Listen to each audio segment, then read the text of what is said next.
My name's Ed Piscor. I'm Jim Rugg. We're going to be talking about a kind of a legendary comic in a way. We'll get to that, but Jim, what do you have for us up ahead?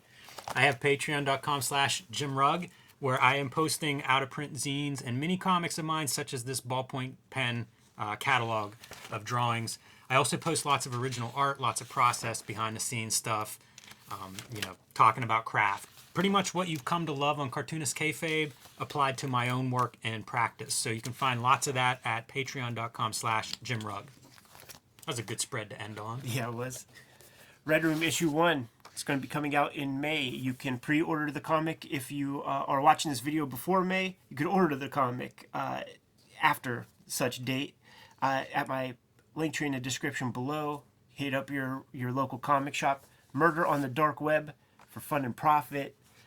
Opportunity to draw a lot of cool costume characters, doing a lot of ill stuff. These are the variant covers for issue number 1. And if you want to read the comics ahead of time, hit up my Patreon, patreon.com/EdPiscor. You're going to be able to check that stuff out. Jimmy, I call this comic legendary. Probably mythic is a better term for it. I was thinking cult, maybe? Sure. Now, here's the mythic part to me, because I knew Art Adams. This is Art Adams, Bob Burden are the people who are creating this Gumby comic. I knew Art Adams' work. I was interested in more of it. Rare morsel growing up, man. Like, he would do 1-2 comics a year. And I think it was actually Overstreet put out this book that was like kind of like an encyclopedia of like maybe 100 creators, probably less, like probably 25, 30. And a bibliography of all of their works, man. And I'm like, this can't be right. I'm on the Art Adams part, and there's not one, but there's 2 Gumby comics from the same Art Adams? Are there 2 Art Adams in comics? And eventually came across this thing. Very happy that I did. For when I was a kid, it cost a lot of money, because I guess there was a little Art Adams fever. I didn't get it for 49 cents. I think I got it for 25. Yes.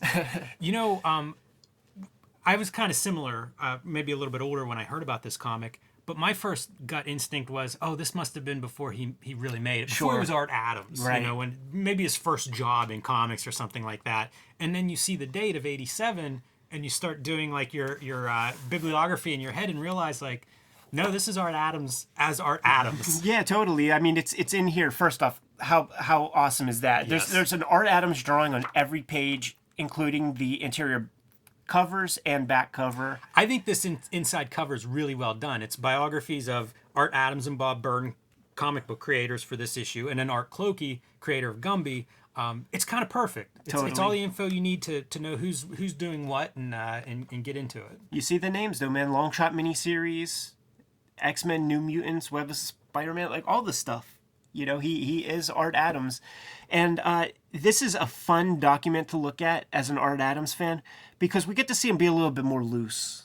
Yes. We get to see him play a little. It's Art Adams doing Bigfoot, and the Bigfoot style, certainly in terms of the human characters, doesn't work. Like, it's still just Art Adams doing his thing. But there's a lot of fun here. Like, look at how disturbing that panel is in the context of a Gumby comic. The look on that guy's face, man, this guy gave up. Oh, he did. Yeah, he very much captures that. This guy is ready to, all those strings connected to a lightning rod, which is a kind of novel way to go out if you're going to go, I suppose. Or wires, I guess, connected to the lightning rod. But yes, he has definitely given up and captured that pretty well in that drawing. Look at that color around the eyes. It's dark stuff. He has socks that both have a hole in it and a patch. Yeah. Get a new pair of socks, man. I feel like you're talking directly to me, man. And try as they may, man, Gumby and Pokey, they're just not able to talk him out of his funk, dude. They do try, though. They drag him up into their clubhouse. Pretty fun. Art Adams' art looks really good with these kind of cartoony characters. It's a match made in heaven, man. I like the pen line on this. It's so unexpected to think of, like, an X-Men annual being drawn by this guy, and then this comic drawn by this guy. it just doesn't. It's incongruous. Yeah, and there's incongruous parts here, too, like this face or whatever. That looks like it could be in, the final page of an Art Adams annual, because he would be a little spare with the lines on the last page. Go look at that Loki page. I like her eyebrows are like rivets. Yeah. There's a lot of fun design stuff here. When Gumby and Pokey are going to be babysitting these kids, and they're not going to sit still, and things are going to have to happen.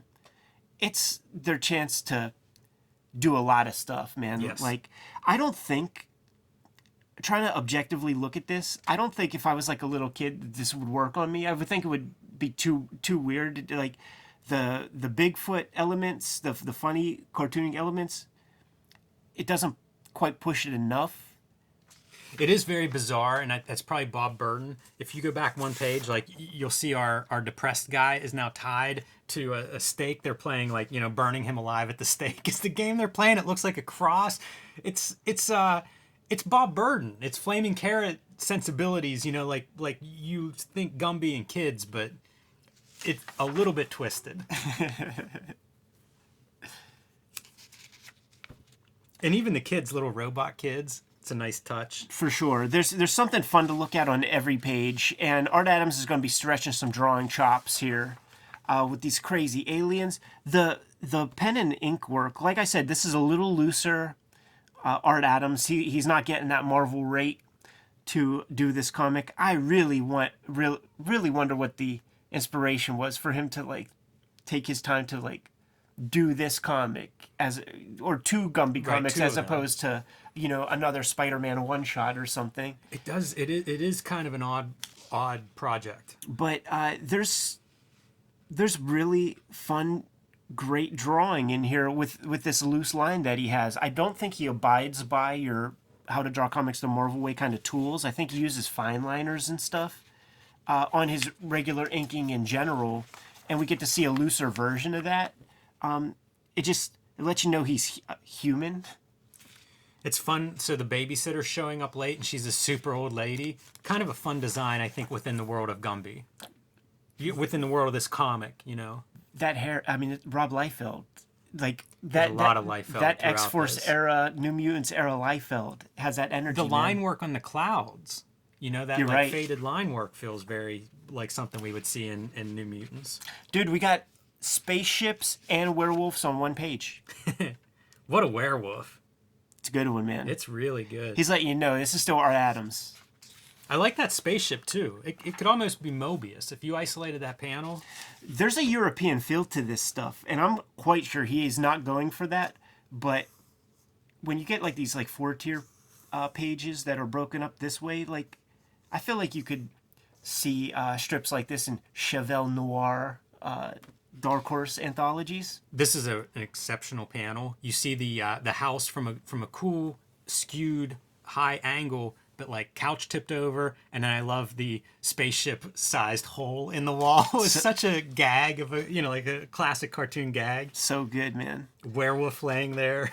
When the smoke clears. Yes. Man. So we saw how the spaceship went in there. It's inferred how the spaceship exited. Little baby's called Niblet. Yeah. They got Niblet. Love Gumby. Gumby and Pokey both here with their hats on, ready to go. It's good stuff. Got the army helmet, man. Got the little pot helmet gimmick. Gumby came back. Like when I was a little kid, Gumby was back, dude. Yeah. I was watching that stuff, probably on the strength of Eddie Murphy, getting popularity back to it. I went down an Art Clokey rabbit hole after reading this. It's like, where is Gumby? What's up with that? He maintained the copyright for that, and he's passed, I'm pretty sure. So who knows what will ever happen with Gumby ever again. Let's take things even weirder, man. Bears in space. Bears in space. They look great when they first enter with their helmets on. They look good when they take their helmets off, and everybody comments on the size of their heads. Little heads. What's funny is we're not really going that cartoony with the bears, man. Yeah. Like that's that a bear ability to do cartoony, like, Pokey, and then a bear that's relatively realistic. That's not an easy thing to do either. Yeah, no, he's got muscles, man. And these, what are they called? The hypernoids or something? The hysterians. Got their eyes constantly sticking out of their head. There was that like little kitsch squeeze toy that where the ears and the eyes would pop out. It's kind of like these things a little bit. We're on a quest to get Niblet back, man.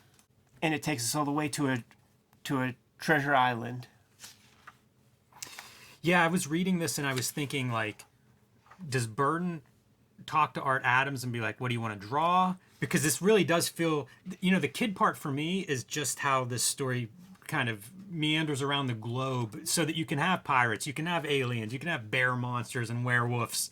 It really kind of feels like kid logic. Yes.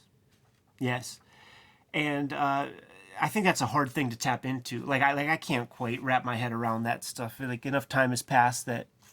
Burden has a really strange voice. He does. I don't know his work so well. I know these comics best. Yeah, it's pretty unique. So that ability to channel a comic that feels kind of different like this, it makes sense with a guy like him, I think. His comics are definitely different than your average comic. I do like that our Gumby and Pokey get drunk with the pirates. That's a good touch. What do you know, you silly landlubber? No more grog now, Pokey. It passes the comics code because it's called Grog. Now this page feels straight like this is a Art Adams superhero kind of image, but also like the color of it makes it feel like a Baxter Paper DC book, like Omega Men or something. Yeah, Rick Taylor on colors. It does have that strange feeling. This isn't newsprint. Yeah, it's that bleeding edge color. But Kamiko, whenever you see the color palette that was used in comics, there is a Kamiko color guide that has far more colors. This is not an example. This is all good color in terms of like no black ink in the stuff. But if you look at old issues of Grendel, some of those extra 100 colors have black mixed in. It's diarrhea colors. None of that is in here though. They use all good color. This is pretty nice in terms of production. I don't know how well you can see the detail at home, but these colors, like the dot patterns, super tight. They are, yeah. Which is something that Art Adams comics of the 80s don't always benefit from, like at Marvel with that their cheap printing where you see the dots and they're bigger than the line work. Totally. Fine line work. Totally, man. It's drawing those little characters, and their faces are three magenta dots, and it looks like they have big measles. Yes. Cystic measles. So weird to think that, this is a licensed comic, but it's a Kamiko comic. Not really getting newsstand distribution. Like, who is fucking reading this? They must have had some newsstand distribution, right? Maybe. I don't know. This is around the time of like their Space Ghost comic too, so they are experimenting with these licensed properties. No, they're definitely doing licensed stuff. They're doing Robotech comics. So they're doing stuff, no doubt, man. But are we capitalizing off the comic heads, man, that grew up with Gumby? Yeah, it must be. I don't know. That's a good point, because this is something that you would think if this were sitting on a spinner rack next to a bunch of kids comics, they'd be able to sell a ton of them. Yeah, but how do you get them there? Right. Look at that dude with that hole blasted into his chest. Yeah, man. that's a really cartoony piece, kind of a callback to the spaceship-sized hole in the wall. I like that. I think that's funny. I look at this pile of the alien bodies that they're freezing, or they're doing something with them to make them inanimate, and the mark making is very different in here. Mm-hmm. It reminds me of Guy Davis inks a little bit. It's just a little bit different than what I think of with Art Adams usually.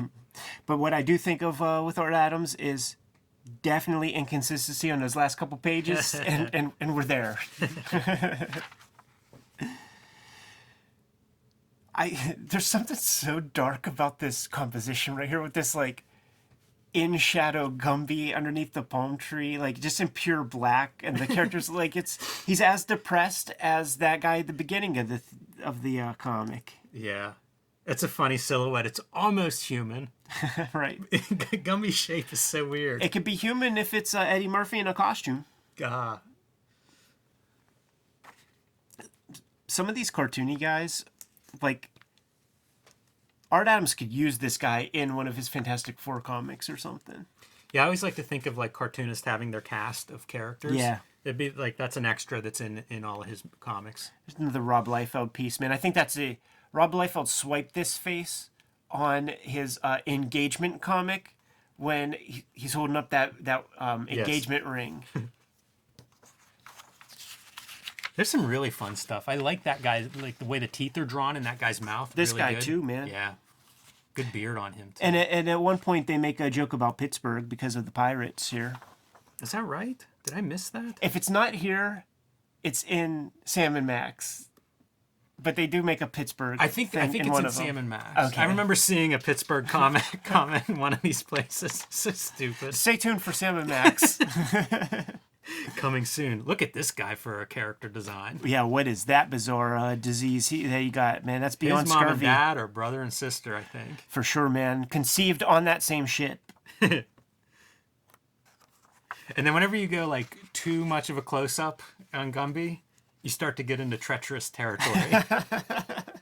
We just got the adventure. We just got Niblet back. All of this, man. But we got to get our guys back home before the parents arrive. That's super Rob Liefeld-esque. Yeah. Gumby's supposed to be babysitting his little robot kids.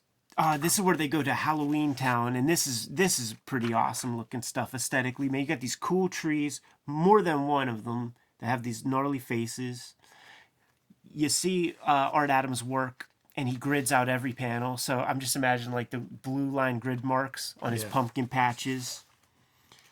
This is neat stuff. Even the houses in the background look really good as they're walking through the streets here. Yeah, and it's not a straight line on that sidewalk. There's a little hill there, and he captures good perspective on that stuff. This is Halloween Town. Pumpkin eaters. They're here, and that's the big danger. Yeah. Is the pumpkin eaters will come and raid the pumpkin patch, and Gumby realizes like maybe the pirates can help protect those. Such a weird comic, and it's like this is 40 pages of Art Adams. Like if you're an Art Adams fan, this is not just a fill-in issue or something. This is a pretty big chunk. So bizarre. It is. That witch is really good too. That whole panel, man. It feels, Yeah, you're right. There's an alien xenomorph in that panel. I didn't realize. Oh yeah, before. and the Gill Man from Creature from the Black Lagoon. It feels kind of like Atlas horror image. Yeah, some of that hatching and some of those fine marks. Basil Wolverton comes to mind. Somebody like that. Sure. Which is really strange to me to link like an Art Adams and a Basil Wolverton in my head, but hey, I'm calling it like I see it. This is a depressed guy. This used to be the babysitter, that old lady werewolf. Right. He got a new wife. Yeah, and that's the depressed guy who had the antennas and stuff that connected him? to him. Yeah, Mr. Wooster. Oh, then you know what? This wasn't the old babysitter. They talk about the babysitter, and they just say something like, here's right here, man. And Mrs. Wordle, the babysitter, is all right now. Got it. The ray beams percolated her nervous system, and she'll never turn into a werewolf again. Like, we just got to get out of that thread, right? What is going on here, Bob? Just got to get out of that thread, man. The robots are reacquainted with their shorties. All is right with the world. And exit stage left, Gumby and Pokey doing Gumby and Pokey things.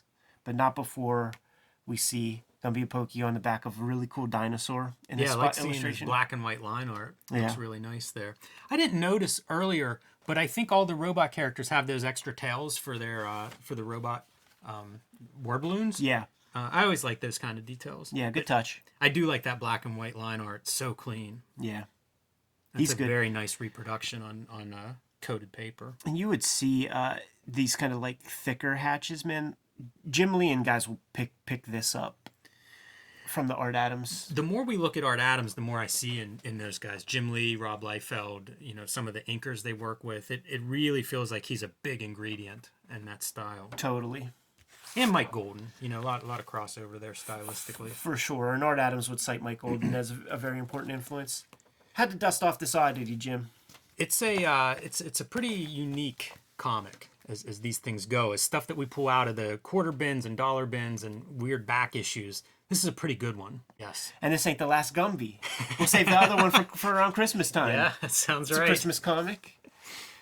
Kayfabers, like, follow, subscribe to the YouTube channel. Hit the bell. We'll notify you when new vids are available. Jimmy, what's out there? Patreon.com/JimRugg, where you can download my out-of-print zines and mini comics, look at original art, and see how I make comics. Patreon.com/JimRugg. Red Room issue 1. It's going to hit the stands in May. You could pre-order the comic at my link tree in the description below, straight from the Fantagraphics website. You could read the comics on my Patreon in the description below. Go to your comic shop, get it put on your pull list. It's going to be coming out regularly. Subscribe to the Cartoonist Kayfabe e-newsletter at the links below this video to keep up with everything we have going on. You can also find Cartoonist Kayfabe t-shirts and merchandise at the links below this video. Jimmy, give him one more set of marching orders, man. We're going to be on our way. Read more comics.